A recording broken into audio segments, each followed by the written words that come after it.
Bien.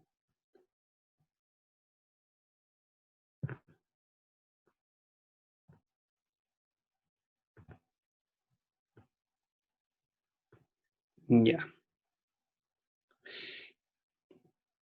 Chicos y chicas, lo que vamos a hacer hoy día es, como les contaba en el correo, terminar de desarrollar, digamos, terminar de trabajar una pequeña patita que nos quedó pendiente de la unidad 2 para luego pasar a la unidad 3, ¿sí?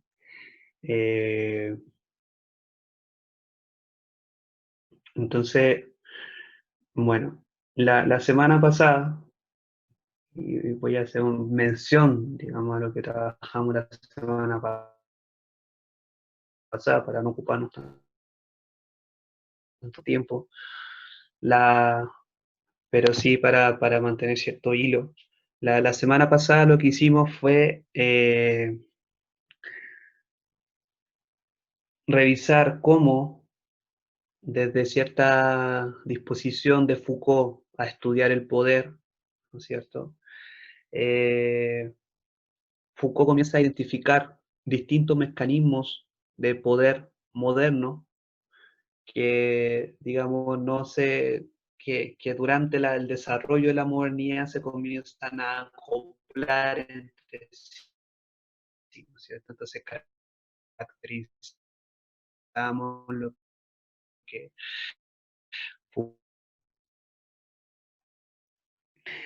eh,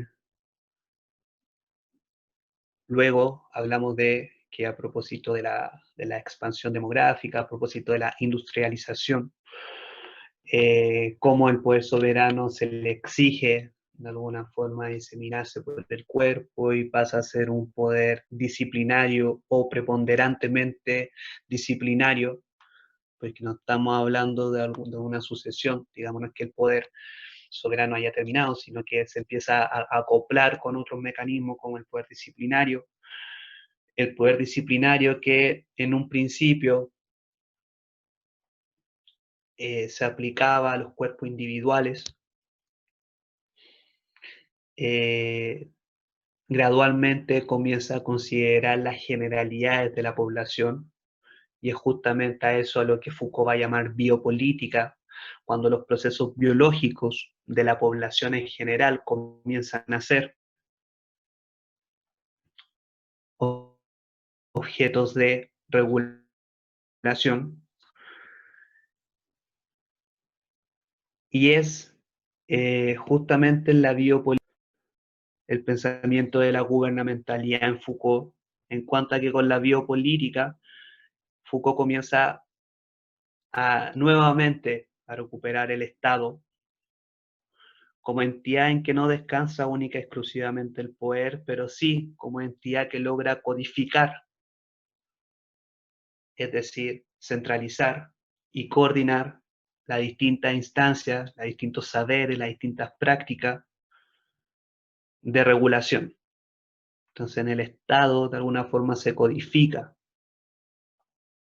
la regulación tan individual como general de la población, ¿sí? Es lo que se entiende como gubernamentalidad. Gubernamentalidad.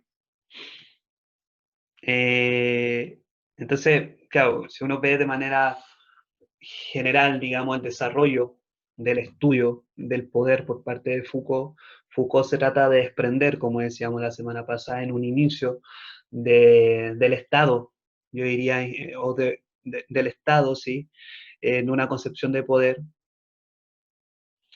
porque como, como crítica a las teorías jurídicas del Estado que eh, comprendían el poder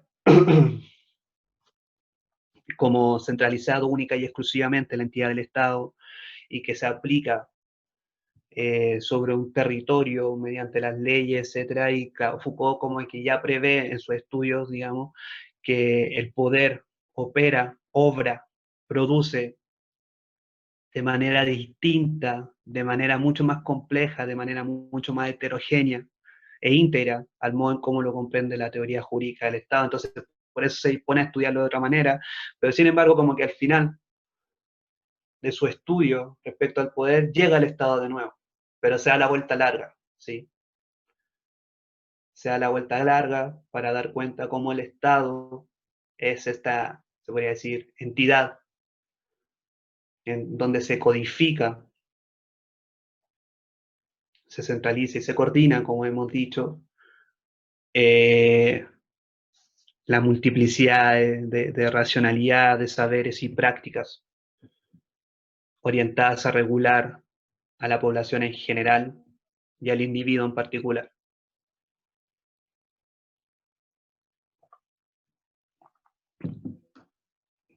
No única y exclusivamente, eso es importante también tenerlo presente, o sea, no es que Foucault se dé la vuelta larga para recaer de nuevo en la teoría jurídica del Estado, no, es una comprensión sumamente distinta del Estado, porque bien sabemos que las relaciones de poder, si bien van a configurar, más que van a configurar, como hemos dicho, un espeso tejido que cruza las instituciones, que cruza cualquier unidad, llámese individuo, llámese institución, ¿no es cierto? Pero solo que en el Estado parece ser una entidad primordial en cuanto a que ahí se codifican, digamos, estas relaciones de poder, pero sin excluir otras. Y también es mucho más complejo, o sea, la teoría jurídica del Estado habla de leyes, digamos, como para producir y reproducir su soberanía sobre el territorio. Sabemos que las relaciones de poder, al menos en su configuración, en su configuración biopolítica, más que, que se tiene para regular la conducta, ¿no?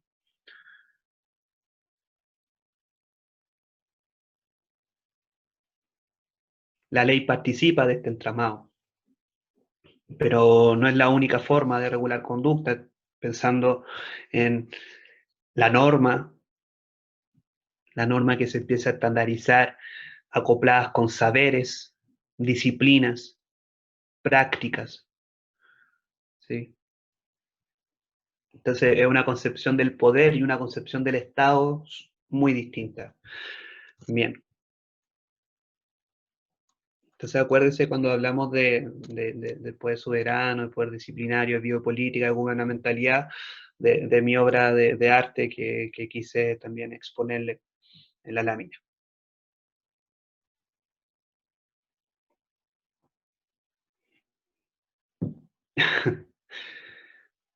que ojalá que tengan como a modo de heurística, cuando piensen a Foucault, piensen, oh,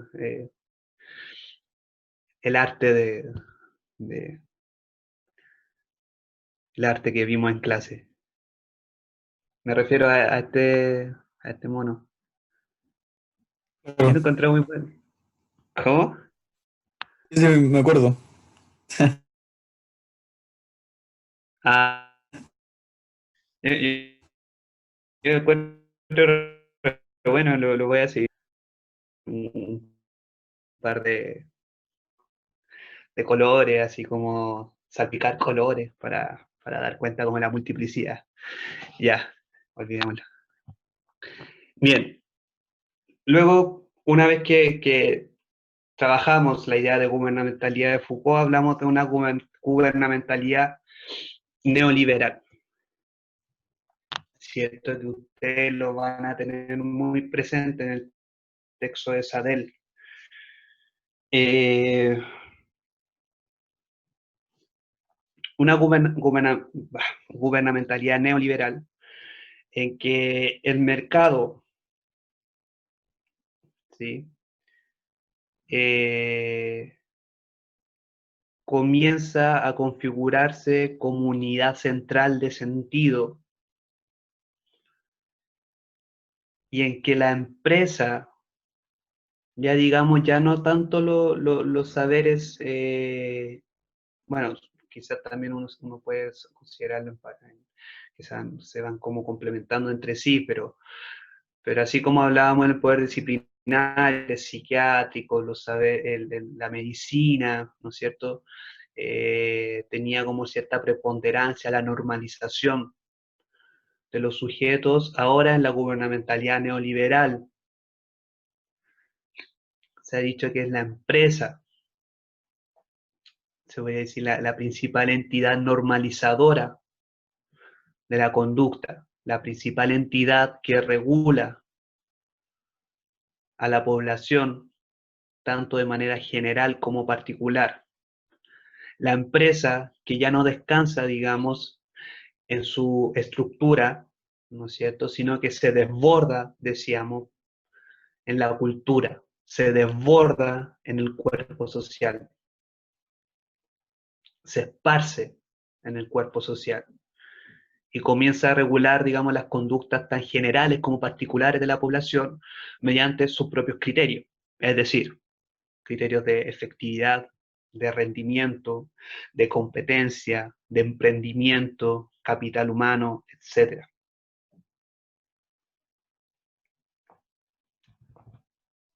Se configura como, digamos, como habíamos logrado mencionar, un empresario de sí mismo. Se configura, digamos, con esta empresa desbordada en la cultura, esta empresa esparcida en el cuerpo social, un empresario de sí mismo, es decir, un sujeto que ante nulas garantías sociales que se puede esperar, por ejemplo, de un estado de bienestar, debe el desarrollo, se puede decir, total de su vida a la vinculación y rendimiento en el mercado. Acá estoy tratando como desarrollar un poquito más la idea del empresario de sí mismo. ¿Sí? Entonces, la empresa se desborda, se esparce por el cuerpo social y comienza a configurar un sujeto empresario de sí mismo, el self empresarial, que al no tener ninguna otra garantía debe, digamos, su total desarrollo a la vinculación y rendimiento en el mercado. Estoy pensando cómo cada una de las esferas posibles de desarrollo se comienzan a privatizar, ¿no es cierto? No, me parece que está de más como ejemplificarlo, pero educación, vivienda, salud, etcétera. Entonces, se comienza a generar un sujeto, digamos, empresarial que debe hacerse cargo de su desarrollo en todo esos ámbitos. Entonces, en ese sentido, debe su producción, debe su vida a cuán adherido está, digamos, en ese circuito mercantil.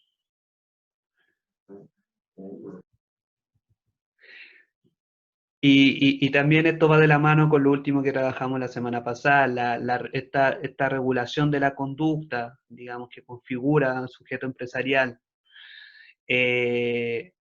mediante criterios empresariales esparcidos por el cuerpo social, se va no solamente a fundar, sino que mantener su constancia en la confluencia de distintos mecanismos de poder, ¿sí? Tan soberanos como disciplinarios, si ustedes quieren, tan violentos como sutiles. Y es lo que tratamos